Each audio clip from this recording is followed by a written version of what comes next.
Welcome everyone to today's webinar presented by Bond, Schoeneck and King attorneys. Thank you for joining us. Please note that the webinar is being recorded to share what we learn with the business community. Our presenters will share their presentation with you and follow with time for questions and discussion. Please use the chat to submit any questions during the presentation. Just a reminder, when others are speaking, please keep your audio on mute and minimize background noise. With that said, I'll turn it over to Dan.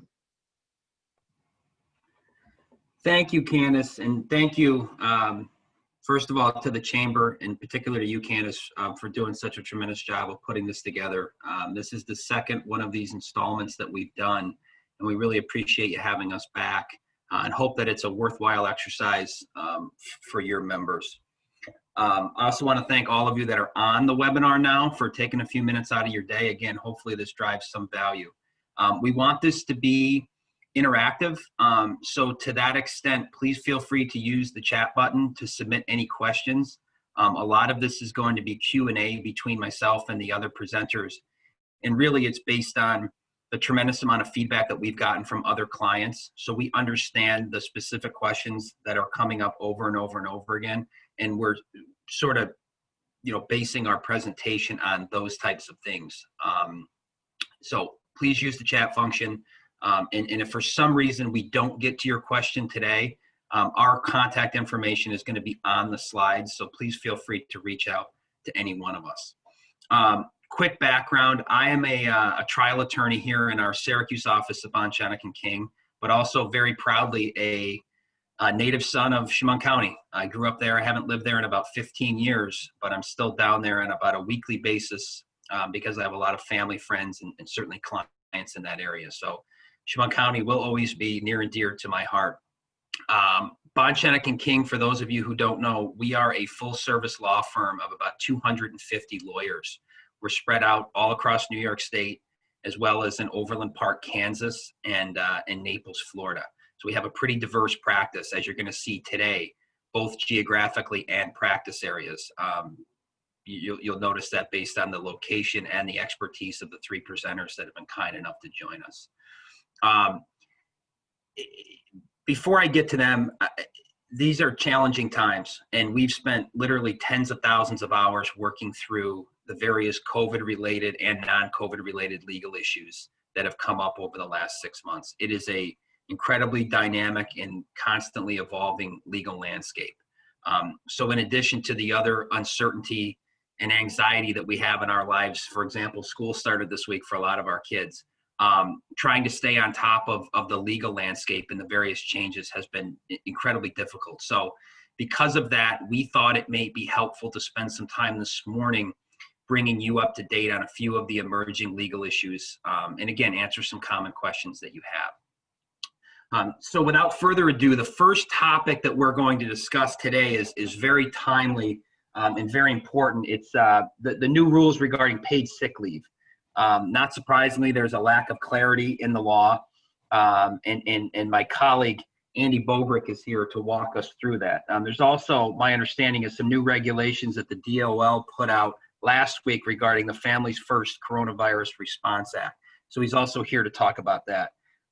Andy's a member of our labor and employment practice here in Syracuse. He specializes in counseling clients all across the state. He has a tremendous practice. He's tremendously knowledgeable. Many of which are small businesses that he works with on various compliance and other employment-related issues. So, Andy, whenever you're ready, please take it away. Hey, thanks, Dan. It's great to be with everybody here today. Appreciate the opportunity to present to you all. I echo Dan's sentiments in terms of the challenging environment that you've been dealing with, especially for those of you who wear the HR hat from time to time or exclusively. In my practice, I'm working with HR professionals, leaderships of organizations, nonprofits, and small businesses on a regular basis to address the growing list of compliance issues that we have to face.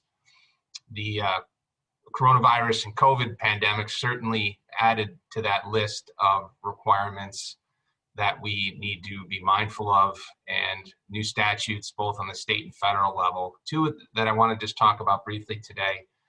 The first will be the impending state legislation requiring employers to provide paid sick leave to employees. This is not COVID specific, but it's a big issue that I know a lot of our clients are dealing with currently. Perhaps you are as well. If you haven't heard of this, don't worry.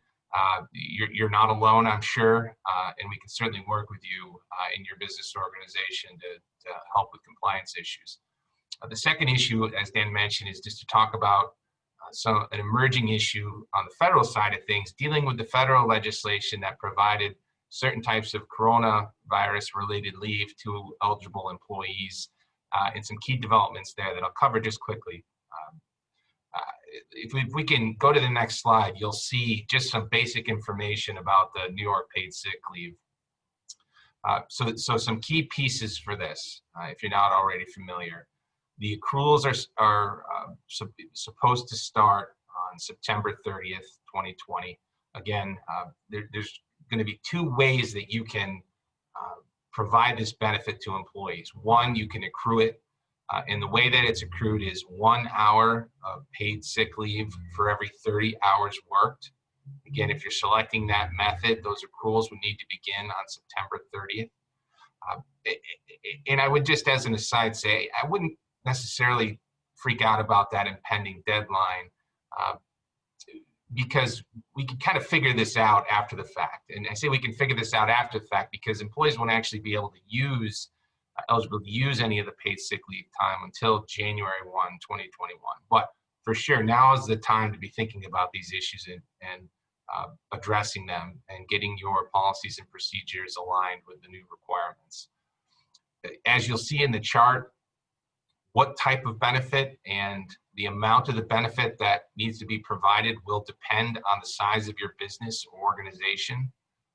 I'd be remiss in not pointing out that this legislation applies to the the private sector, no doubt about that, but it does not apply in all likelihood to the public sector. I say in all likelihood because the area of the New York labor law where this statute is going to be codified is Article 6. Article 6 contains an exception from the definition of employer for governmental agencies.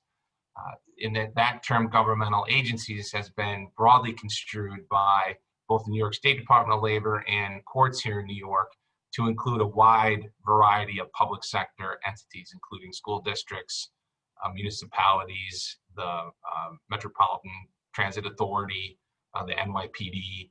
So again, what we're talking about today on the paid sick leave applies in the private sector.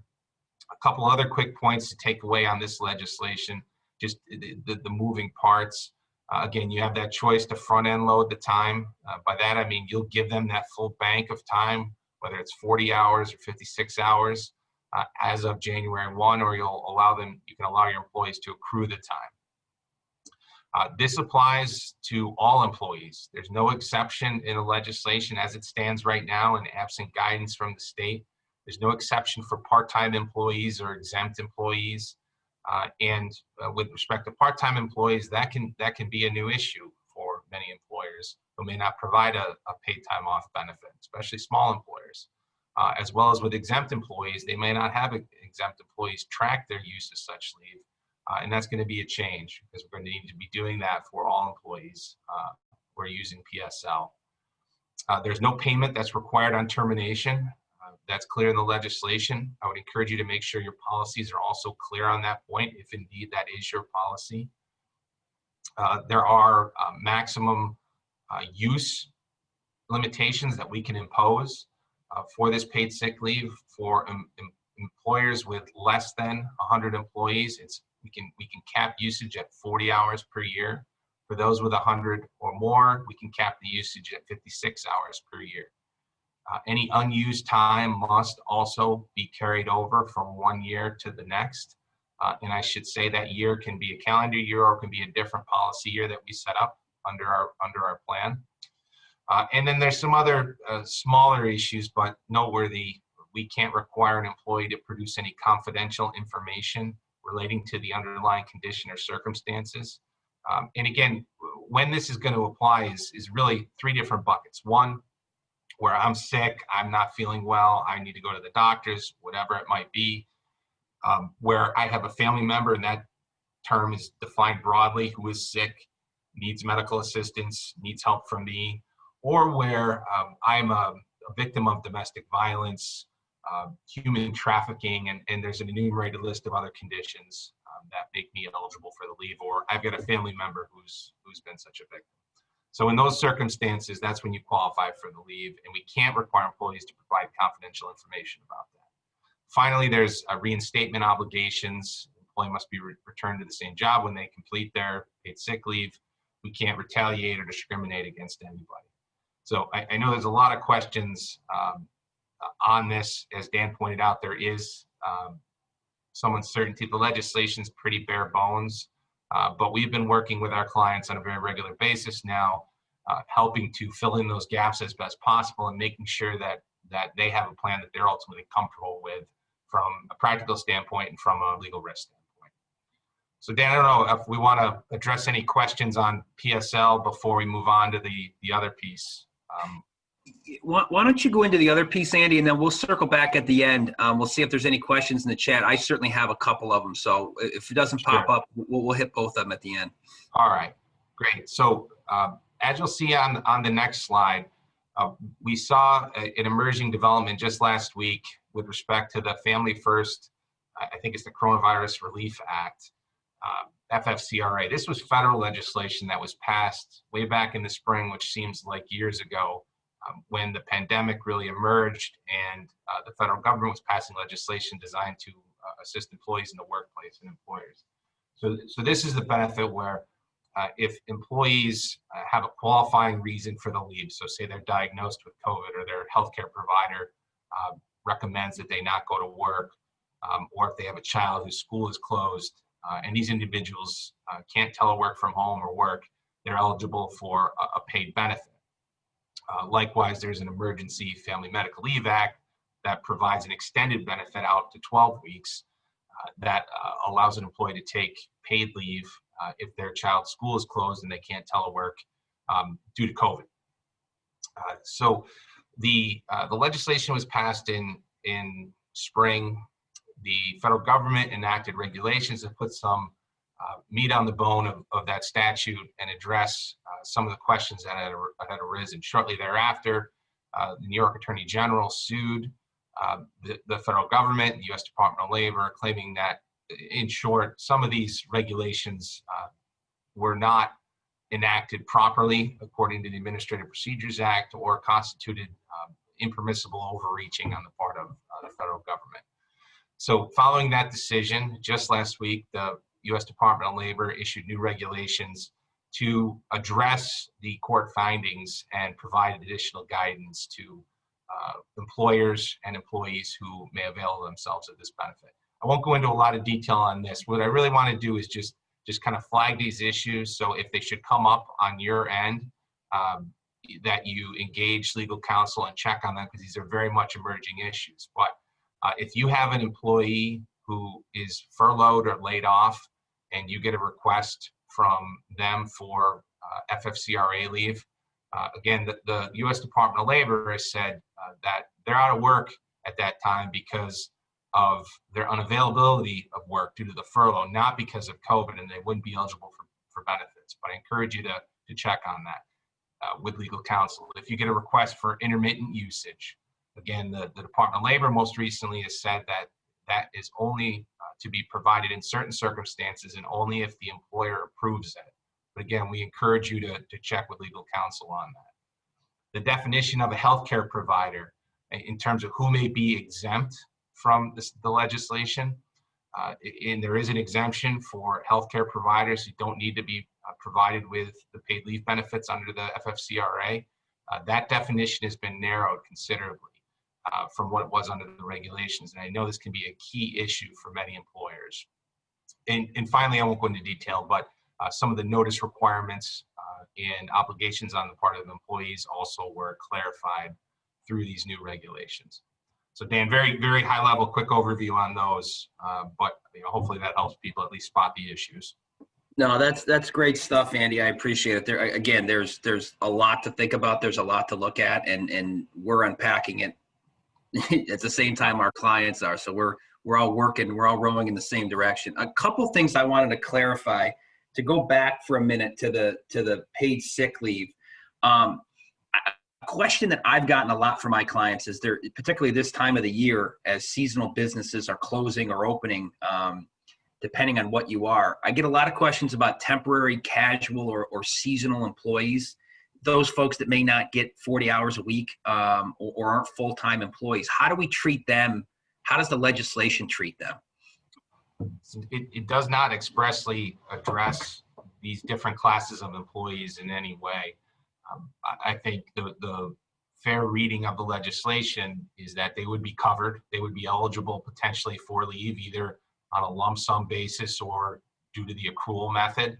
Dan, this legislation was modeled after the New York City paid sick leave legislation. It's very comparable in a number of respects, and there, at least New York City is clearly taking the position that part-time employees, temporary employees are covered. And I should just mention with temporary employees, I assume that we are the entity that's issuing the W-2, right? So if I'm a business receiving a temp and it's the temporary agency that is actually the employer of record, technically I wouldn't have the obligation to provide that leave. I'm not the employer officially. However, I caution employers there, because very often we can be deemed a joint employer with that temp agency, and as a practical matter, and to minimize your exposure and risk, you're going to want to make sure that your agency or whoever you work with is providing that benefit to the employees. But then covered, I think the other tougher question is, well, how much time do they get, right? So if a regular work year is 2,080 hours, I got somebody who works 1040, and I'm a larger size employer, do I only have to give them half of 56, right? Because they work half a year? Again, the legislation doesn't address this. It's a pretty significant gap. That seems to be a reasonable interpretation from my perspective. And likewise, with respect to the accrual and the use limitations, that we could cap someone based on their pro rata schedule. But again, that's not clear in the legislation. It doesn't spell that out. To me, it's a reasonable, rational interpretation. But as we've seen out of Albany, things aren't always reasonably and rationally interpreted. So I think you need to work with your attorneys there to make sure you're comfortable with whatever approach you take. Last thing, Andy, and then we can move on to a different topic and circle back at the end if we have time. But there's also a question about carryover. I know that you mentioned as part of your initial presentation that you have to carry these days over into the next calendar year. Is there a certain limitation or is there guidance on how many of these hours can be carried over or should be carried over? Is there any guidance on that? There isn't, Dan. The statute just says that any unused time that the employee has must be carried over from one year to the next. And the only limitation or cap that we're allowed to enact under the legislation, at least, in absent guidance from DOL, which we haven't seen yet, is that the use, right? So if I'm under 100, I can cap the annual use at 40 hours of PSL. And if I'm above 100 or more, I can cap it at 56 hours. So I guess you could read those two things together, that technically you could roll over time, especially if you front load, right? What's the point of rolling over time when you have to provide 56 hours, let's say, and you can cap the use at 56 hours. Well, if somebody has 16 hours left from the year before and I don't have to pay it out upon termination, why do I have to roll this over when I front end load? That doesn't make sense to me, but again, you can read the legislation to require it. If you're going to prorate time, or you're going to use the accrual method for time, well, there I think I could see where the carryover becomes more significant, right? Because come that first calendar year, you're the employee starting at zero, right? You got to start accruing time again based on the 1 hour of time for every 30 hours work. So if you have a bank of time at the end of the year, I could see that making sense that you'd roll that over from one year to the next, so the employee has some time come January 1 or whatever the first calendar year is. That makes sense, Andy. Thank you so much. I really appreciate it. And again, Sure. to the extent that you have any questions for Andy, his bio and contact information was provided, and you can reach out to him directly, certainly. Moving along, Now we're going to move over to Paul Bueller, a colleague of mine in our Buffalo office. Paul's also a labor and employment attorney like Andy, but Paul's been really closely following the various developments related to unemployment insurance. And he's here with us today to kind of bring us up to speed on those issues, many of which would be of concern to you. So Paul, whenever you're ready. Yeah, thanks, Dan. So this has been something, unemployment isn't necessarily something that, employers are overly concerned about most of the time, but we've seen a lot of questions about this, particularly related to the expanded eligibility under the CARES Act. So let me just start with kind of a quick overview of, where we stand, what the framework is right now. So there's basically, right now, there are three sort of categories of unemployment.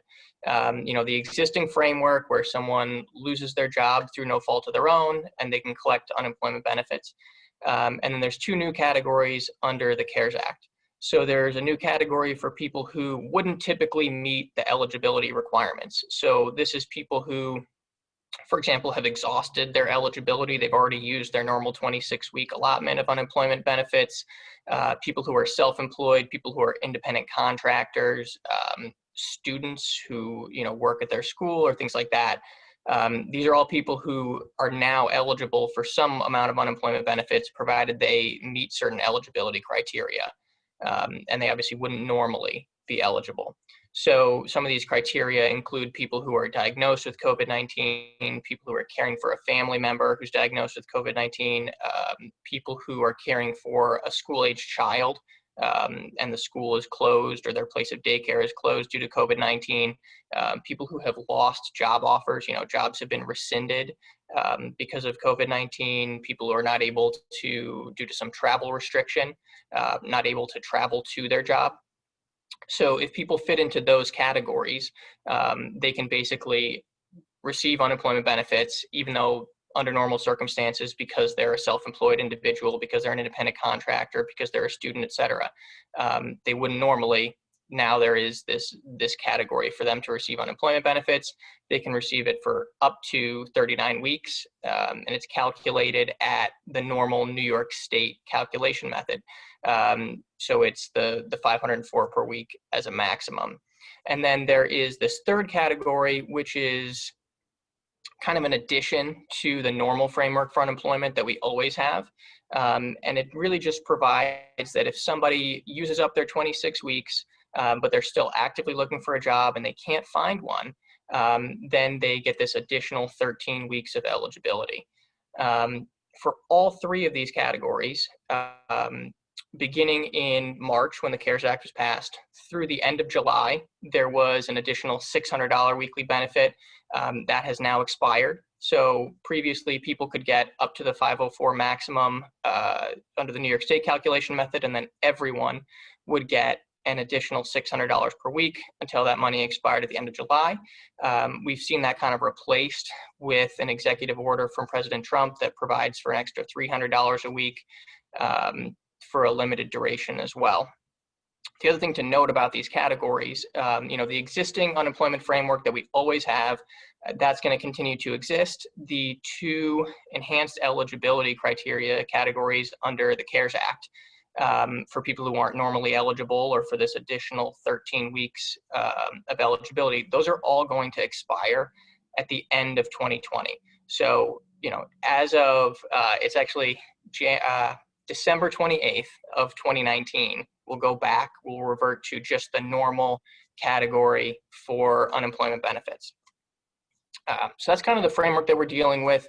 There's some other nuances related to, reimbursement for self-insured nonprofits and the like. And I believe there was a question that popped up in the chat here about contesting benefits for several months, and we haven't seen anything result from that. And what I can tell you about that, we have seen that the Department of Labor has kind of repurposed a lot of their employees to work in the unemployment insurance division. They're incredibly overwhelmed right now. So because of the influx of claims, what they've done is they've basically stopped taking all those, potential denials, and they're not processing the forms when employers contest the benefits. And they're waiting to basically pick that up at a later date. they're so busy that with the influx of applications and processing benefits and all these nuances related to nonprofits that they're basically accepting all those forms where you try to contest, and you basically have to wait, and they will pick it up at a later date. But rest assured, that process will continue over the next several months. We don't know exactly when they're going to start processing denials and the like again, but it is coming. And so the best thing that you guys as employers can do right now is just continue to contest, requesting hearings, submitting documentation to the DOL, because when they finish with all this influx of claims, they will go back and start processing all those forms that you've been submitting over the last 6 months.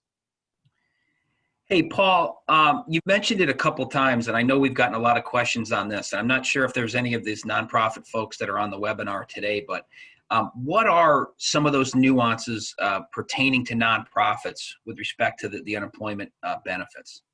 Yeah, great question. So for self-insured nonprofits, this also applies to self-insured governmental entities. So like school districts, basically New York State employees, local government employees. This also applies to employees of Native American tribes. So the CARES Act provided that the employers would get a 50% reimbursement for all the benefit charges that they incur from mid-March when the CARES Act was passed through the end of December 2020.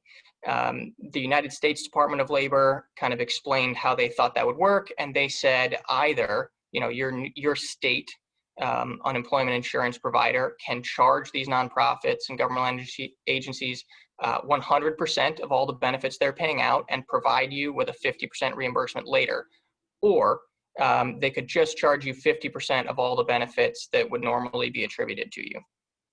We found that New York State elected for option one. They were charging 100% to all these self-insured nonprofits with the expectation that they would get reimbursed from the federal government through the CARES Act, and then they would provide that money to the self-insured nonprofits and governmental agencies later.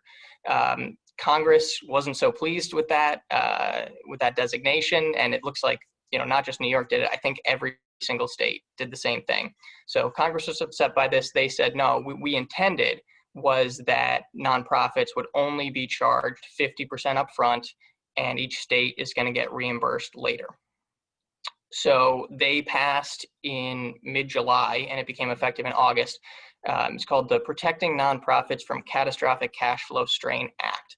And what that basically says is that every state's unemployment insurance provider can now, moving forward, can only charge 50% of the normal benefits that they would attribute to you as a self-insured nonprofit, governmental agency, Indian tribe. It doesn't address all that 100% that you already paid, where you're going to get the 50% reimbursed later.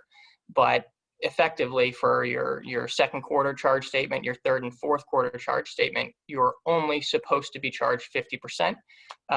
In New York State, and I've been going back and forth with the DOL on this over the last few weeks, they weren't able to update their system quickly enough to reflect this 50% charge. So they sent out charge statements, and any of you nonprofits and governmental agencies who are on here probably received your second quarter charge statement, and it asked you to pay 100%. Technically, the New York State Department of Labor can't require that you pay that 100%. And so what we've been doing is coordinating with the DOL, on behalf of clients to confirm that it's acceptable for us to just pay 50% and that they won't charge any penalties or anything like that.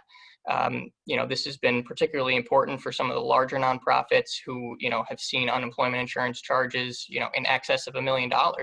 But it's also really important for the smaller ones who can't afford to pay that 100% just because there's been this influx of claims and, people who they either had to lay off or anything like that. Thanks, Paul. One other thing, and I know you don't have a crystal ball, and this may fall into that category, but we're getting a ton of questions about the status of this. I know there was some talk about there was an executive order from President Trump with an additional $400, which I think was intended to replace the $600 that you referenced earlier. What is the status of that executive order, and how does that, what is the impact of that now, and what do we anticipate the impact of that to be? Yeah, another great question. So The executive order that President Trump signed, he kind of advertised it as this extra $400 per week. From a practical perspective, it's really only an additional $300 a week. The reason being, he allocated money from FEMA's Disaster Relief Fund. He allocated $44 billion to provide people with this extra benefit. And what he said was, FEMA will pay an extra $300 a week to you starting the week of August 1st until that $44 billion is exhausted. The extra 100 they expect to come from your state. But they provided the option that if your state was already paying you at least $100 in benefits, underlying unemployment benefits, they don't have to kick in an extra 100. That can count as their $100 contribution.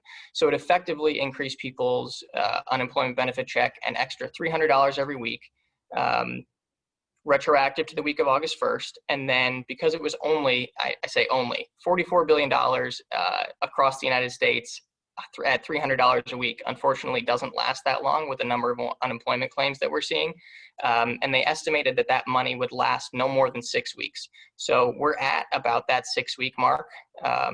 And if that money is not completely exhausted yet, it will be any day now. And so that extra 300, people should have seen that in their last few unemployment checks. If they haven't, they'll get a lump sum check to make up for it. But for anyone who's filing a new unemployment claim or is continuing to claim unemployment benefits, that money is effectively gone. There shouldn't be any lingering effects. Obviously, that money doesn't get charged back to employers. Congress has been kicking around some additional stimulus money, some bills, and we haven't seen any of that get off the ground. So in terms of lasting effects, can't really say. Like you said, Dan, I don't have that crystal ball, but there may be some additional stimulus money that comes out. The proposals right now are to provide an additional $450 a week that can increase over time up to $600 a week through the spring of 2021. With the caveat that no one can make more on unemployment than they were making while they were working an underlying salary, which is a complaint that particularly the Republicans in Congress had an issue that because of this extra $600 is a flat amount for everyone rather than a calculation method with a maximum of $600. A lot of people were making more on unemployment than working or the same. And so they were incentivized not to work. And so any bill that passes for unemployment potentially would include this caveat that no one can make more, but we just don't know what that bill is going to look like if it eventually passes. Thanks, Paul. And I know that a real hot button issue on this is employers are saying, look, because of whatever reason, typically the lag that you discussed, which is a product of all of these DOL individuals being repurposed elsewhere and just being completely overwhelmed and understaffed. Your employer as an employer, you're challenging the entitlement to UI benefits, but nothing's happening. And a lot of clients have questions about, well, what happens in this lag time? I mean, if they're still continuing to receive benefits, and at the end of 6-7 months from now, the UI division decides that in fact they're not, they issue a determination that they're not entitled to benefits. What happens then? And Andy did a really good job. If for those of you that are interested in that issue or question, Andy did a nice job in the chat addressing a question that we had about that. So Paul, thank you so much. This was extremely informative, very helpful. And again, to the extent that your questions were not answered or were not addressed, please feel free to reach out to Paul directly. His contact information is right in front of you on the presentation now. So thanks again, Paul. Now we're going to transition all the way to the other side of the state, out to Albany, where Erica Wood is located. She is a tax attorney in our Albany office who's here to talk about some issues relating to President Trump's executive memo last month regarding payroll tax deferral. We're receiving a ton of questions from clients about that, specifically what it means and how do we apply it. So Erica, whenever you're ready, thank you. Hi, good morning, everybody. It's not often that payroll taxes are front and center on the news, but here we are. So I'm hoping to kind of walk you through where we started to where we are now. There has been some clarity over time with the notice that was issued by Treasury and then the IRS announcements. So we started with, as Dan said, the executive order and memo from President Trump that announced this payroll deferral plan.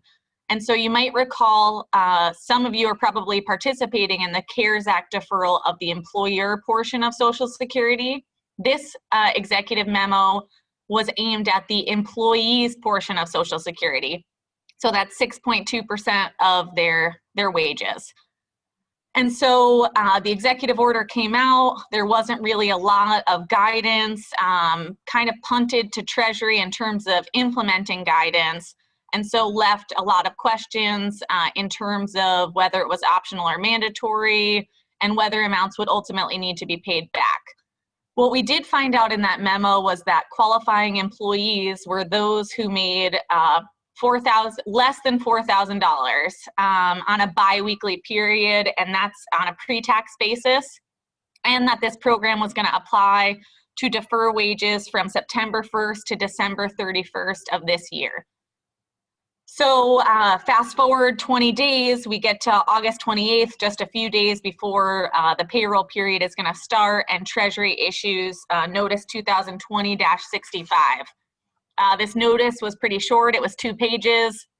It didn't explicitly state whether the program was optional or mandatory, although tax nerds like myself looked to some of the underlying guidance in the notice to determine and advise clients that it in fact was an optional program.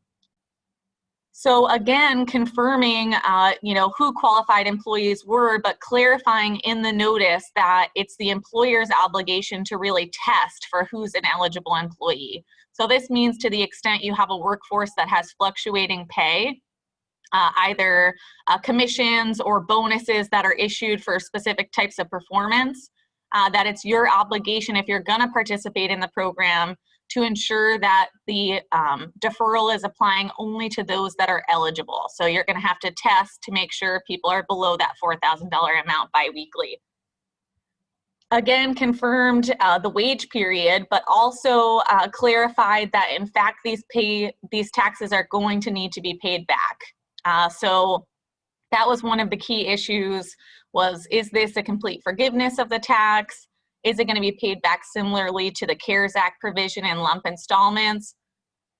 The notice confirmed that, in fact, the payroll taxes that are deferred for that period are going to be paid back between January 1st of 2021 and April 30th of 2021. So there's going to be a ratable payback of the taxes during that period. So there's not a forgiveness of the tax. If you participate in the program as an employer, you will need to, as I mentioned, test to make sure that your employees are eligible, and then you're going to need to withhold that additional amount from their paychecks in order to recoup those payroll taxes during the repayment period. So fast forward again to September 3rd, because the notice left a few more questions from employers. And the IRS came out with a statement where they again confirmed, this time explicitly, that participation in the program is optional for employers. There is no obligation to participate, and employees do not have a right to force their employers to participate. So that was an important update. Another update that came through, which we thought was the case, is that employers can give employees the option to participate.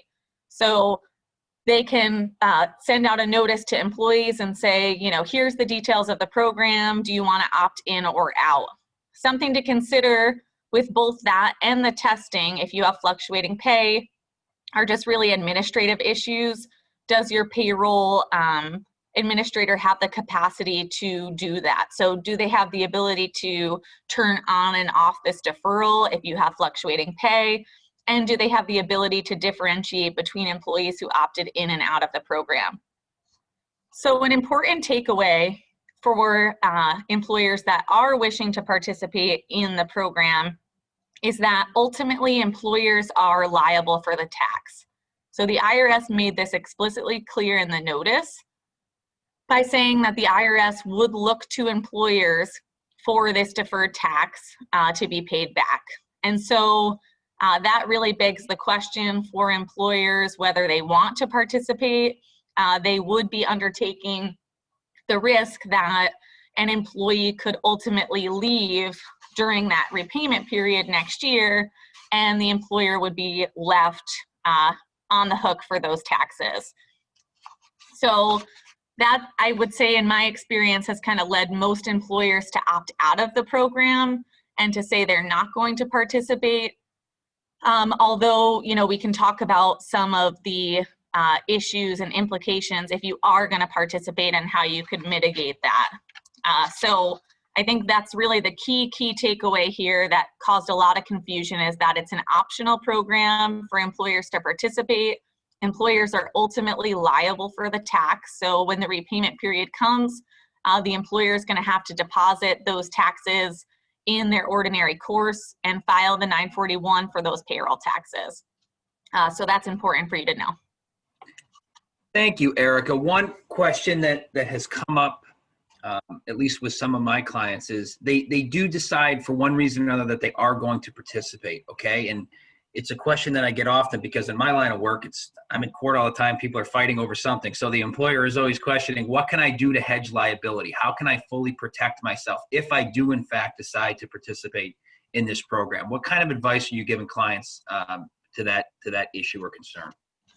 So that's an important question, and I think something that employers who are participating should really be considering. So in the notice, the IRS again, or Treasury, explicitly said that employers were basically free to implement procedures to recoup the funds. Left it very, general. So what does that really mean?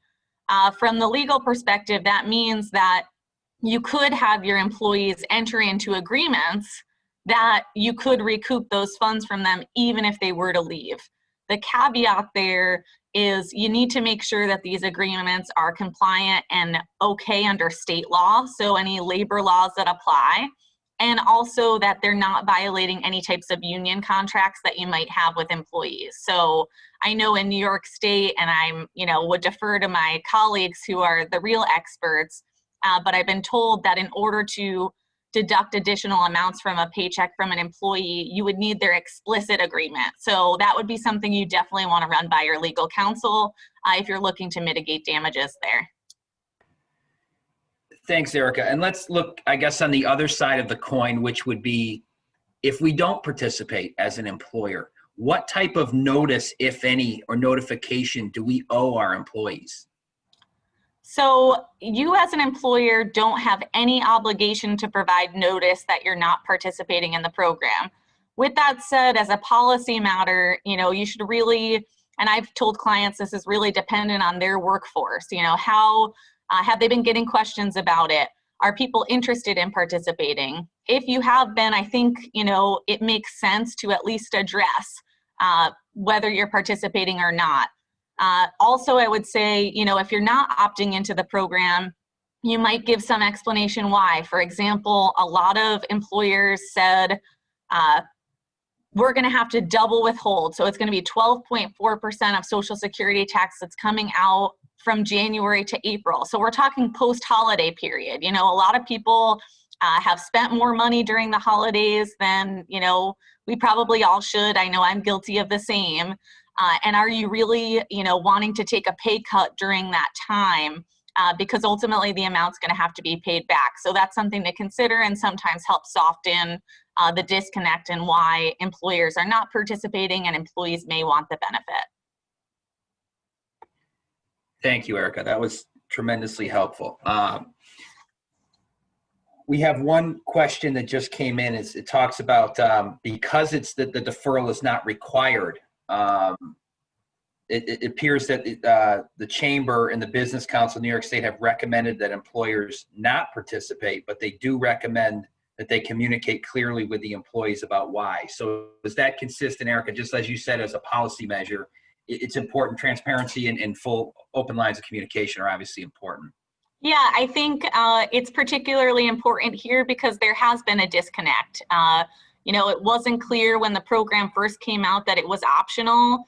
It also wasn't clear that employers were going to ultimately be on the hook and that the tax wasn't going to be forgiven.